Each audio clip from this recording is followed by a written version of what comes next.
Okay, let's take a look at a couple of departments, maybe the main ones.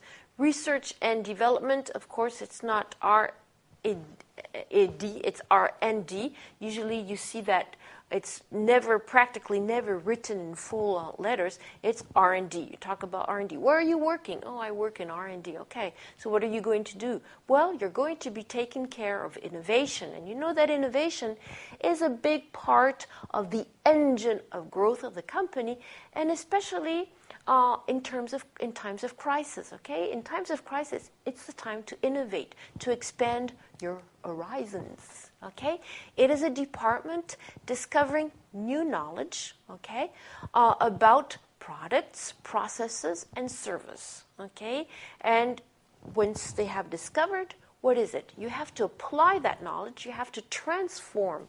Okay, it's a kind of production. You have to transform that knowledge to create new improved products, processes, or services that, in fact, will fill the market needs. There are needs in the market. The needs have to be identified. Once you have identified the needs, you're going to gain the knowledge and transform that knowledge so as to fill the market needs that you have identified. Okay, so mainly the role of research and development is transformation of knowledge into products. Well, they do not carry out the transformation themselves, but they're going to, in fact, give the means to the production department to transform that knowledge into a product. Okay, so innovation is at the core of that research and development department. Okay, and of course, all the major big companies do have a research and development department. It is in charge of innovation. That is one of the key sentences you should remember. In charge of, responsable de, il a la charge de. It is in charge of innovation. Okay, you've also got right afterwards, really related, the production department, because the production department is going to use what has been discovered by the, of course, R&D. It is responsible for, okay, you can say it is responsible for, or you can say it is in charge of. Responsible for, in charge of. It is responsible for the construction and the preparation of a product to be sold to the other business or individuals. In, of course, a manufacturing industry, it is going to be a big department. In a service industry, it is going to be a production department of services, of course, but it is going to be much smaller, okay? The purchasing department, service des achats, okay. Of course, once the R&D has defined the product, it is going to tell the purchasing department what is needed. Okay, so it is responsible for sourcing. Sourcing is a key word. It means approvisionnement. Okay, sourcing. There's another word which I probably put afterwards, which is procurement. Okay, it is responsible for sourcing and for procurement. That means finding the suppliers. And this is, the purchasing department has a very, very high responsibility in the costs of the company, because the purchasing department has negotiators, and it's going to have to negotiate the price of the supplies it's going to buy.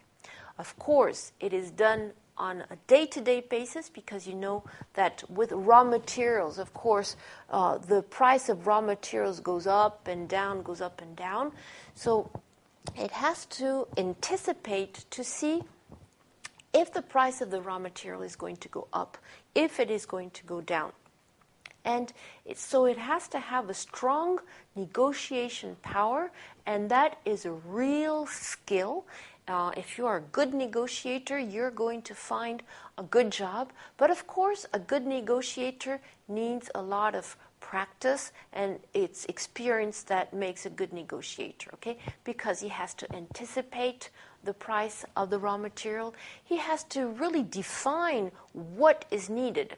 And if, for instance, you know that sometimes in the world there's only one supplier of one product, so in fact they rule over the price of the world. So you have to establish a good relationship, a trust relationship, a relationship of trust with your supplier, so that he will not charge you too high a price, because he's the only supplier. He can impose his price.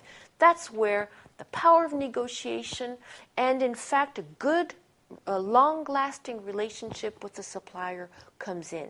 So the purchasing department has a key role in establishing the costs, negotiate those prices, anticipate. Okay?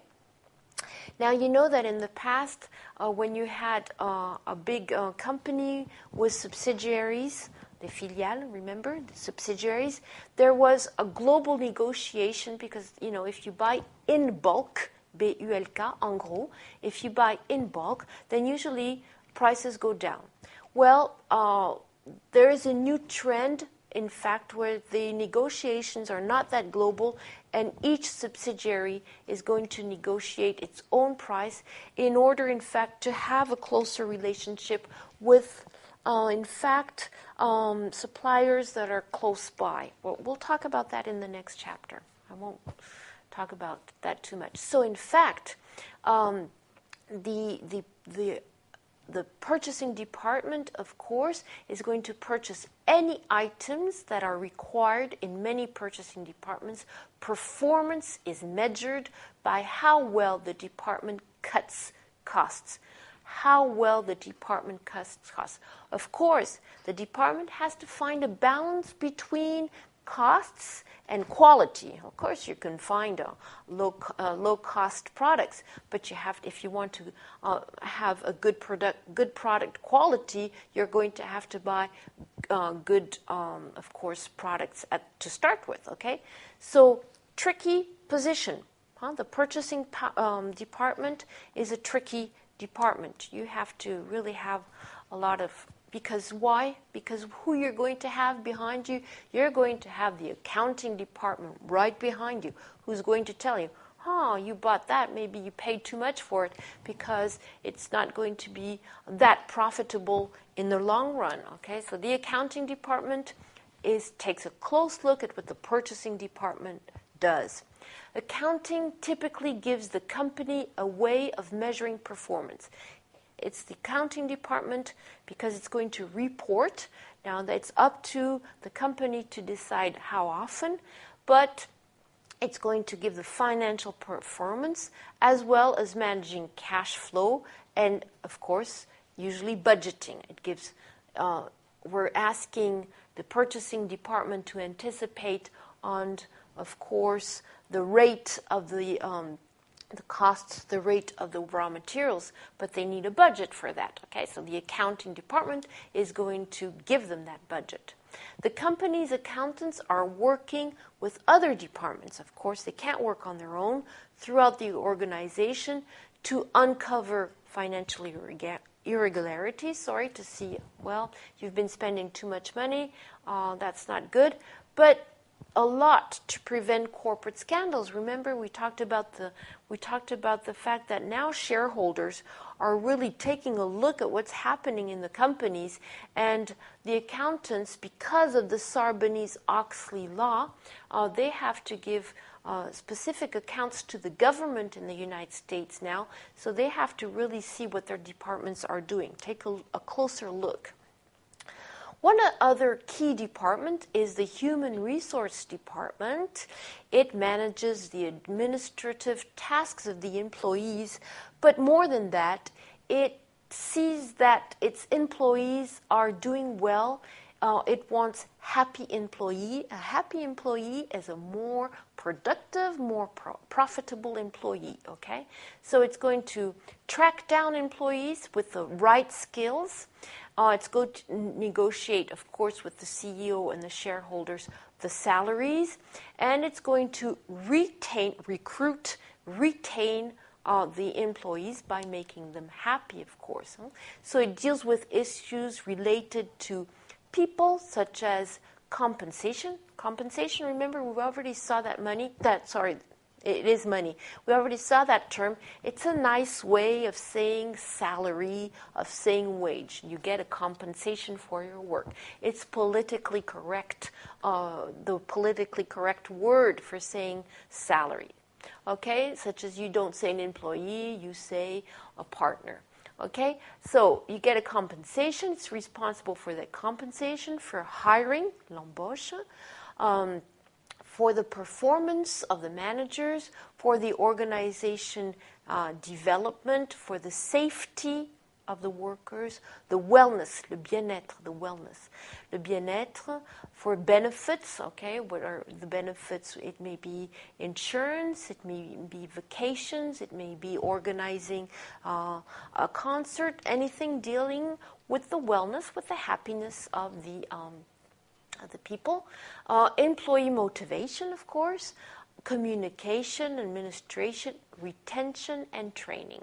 If you have to remember a couple of words there, you're going to remember compensation, hiring, wellness, and retention, okay, and training. 5 words, okay, you have to remember that are specific to that department.